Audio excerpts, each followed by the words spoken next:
அப்போ அது ஒரு complex number. Next xy not equal to 0. அப்போனா அந்த காம்ப்ளெக்ஸ் நம்பர் வந்து 0வாக இருக்கக்கூடாது. xy நாட் ஈக்குவல் டு 0னா xyயில் ஏதாவது ஒன்று 0வாக இருந்தாலும் 0 தான். அப்போ நாட் ஈக்குவல் டு 0 வரணும்னா xy ரெண்டுமே 0வாக இருக்கக்கூடாது. அதுதான் அவங்க மீன் பண்ணுறாங்க. Next satisfies the equation. இந்த ஈக்குவேஷனை சாட்டிஸ்ஃபை பண்ணணும். அப்போ இதுதான் given. Okay. Next then modulus of Z square is equal to. அப்போ மாடுலஸ் ஆஃப் இசட் ஸ்கொயரோட ஆன்சர் என்ன, அதுதான் நம்ம கண்டுபிடிக்கணும். அப்போ இதுக்கு இந்த எக்ஸ்பிரஷன் எடுத்துக்கிற வேண்டியதான். என்னென்னலாம் கிவன் கொடுத்துருக்காங்களோ first Z squared plus i Z bar which is equal to 0, இந்த எக்ஸ்பிரஷன் எடுத்துக்கிறோம். நெக்ஸ்ட் அவங்க கேட்குறது மாடுலஸ் ஆஃப் இசட் ஸ்கொயர்டு தான் கேட்குறாங்க. அதனால் இதில் இசட்டுக்கு பதிலாக சப்ஸ்டியூட் பண்ணாமல், இப்போவே சப்ஸ்டியூட் பண்ணாமல் இதில் ஒரு சின்ன சேஞ்ச் பண்ணிக்கிறோம். இசட் ஸ்கொயர்டு அப்படியே இருக்கட்டும். அந்த ஐ இசட் பாரை நம்ம ரைட் சைடு கொண்டு போயிடுவோம்.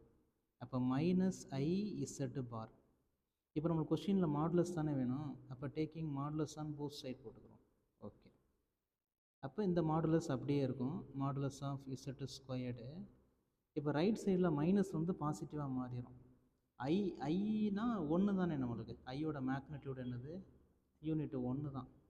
அப்போ நம்மளுக்கு ஒன்லி என்ன தான் இருக்கும், மாடுலஸ் ஆஃப் இசட் பார் மட்டும்தான் நம்மள்கிட்ட இருக்கும். இப்போ இதை நம்ம சிம்பிளிஃபை பண்ண வேண்டியதான்.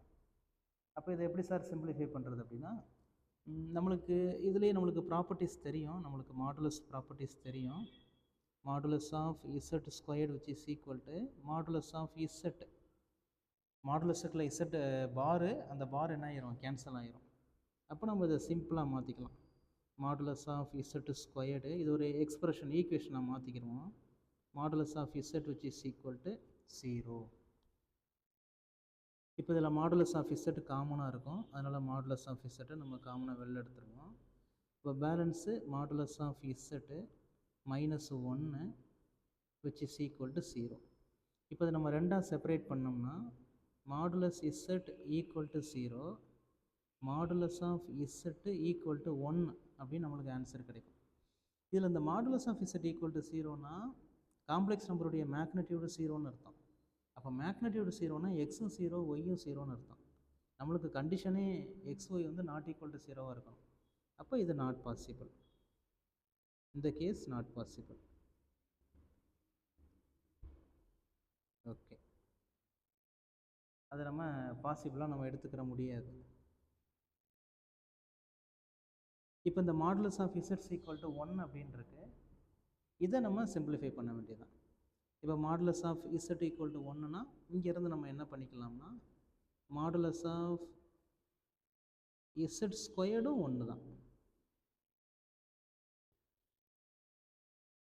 இசட்டோட ஆன்சர் 1னா, அதாவது மேக்னிடியூடு அதனுடைய ஆன்சர் 1னா, அப்போ அது ஸ்கொயர் பண்ணாலும் ஆன்சர் 1 தானே இருக்கும். அப்போ தேர்ஃபோர் இதனுடைய ஆன்சர் 1. இதுதான் நம்மளுக்கு ஃபைனல் ஆன்சர்.